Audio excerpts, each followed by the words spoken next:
In March 2000, a 37-year-old marketing manager in Seattle put his entire life savings into a single tech stock. He wasn't gambling. He'd done his research. He believed in the company. For a while, it looked like the perfect decision. The stock climbed 300% in less than 2 years. He felt like a genius. Then the bubble burst. By 2002, his investment was worth $5,000. He had lost more than 90% of everything he had invested. Maybe you recognize yourself in this story, and you are not alone. It happened to millions of investors at the same time across the dot-com crash, the 2008 financial crisis, and the crypto collapse of 2022. The same pattern, the same mistakes repeated by different investors. And here's what most investors didn't realize. The exact mistakes they were making had already been identified, studied, and explained decades earlier in 1949 by an economics professor named Benjamin Graham.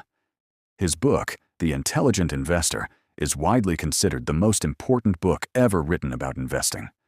Warren Buffett read it at 19 years old and still calls it the best investing book ever written. In this video, we'll uncover 6 mistakes Graham identified that destroy ordinary investors. If you understand them, you won't just survive the next crash, you'll profit from it. Let's go through them one by one. Mistake number 1, confusing speculation for investing. Most people think they are investing, but what they are actually doing is speculating. And that confusion is responsible for millions of losses in every market cycle. Benjamin Graham defined the difference in 1934, and the definition still holds today. An investment operation is one which, upon thorough analysis, promises safety of principal and an adequate return. Operations not meeting these requirements are speculative. 3 conditions. Thorough analysis. You understand the business you're buying. Safety of principal. The money you invested is unlikely to be permanently lost. Adequate return.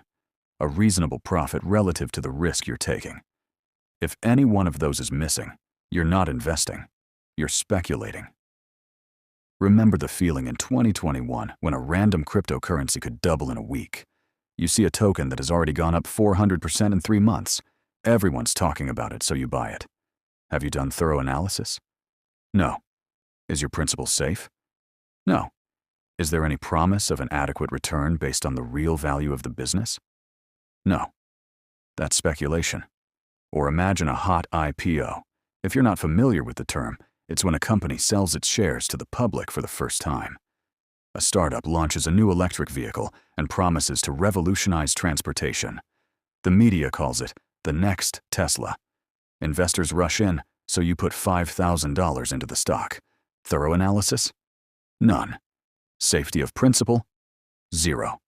The price was set by investment banks, whose job is to get the highest possible price for the seller, not the buyer. Adequate return? Unknown and unknowable without analysis. Speculation.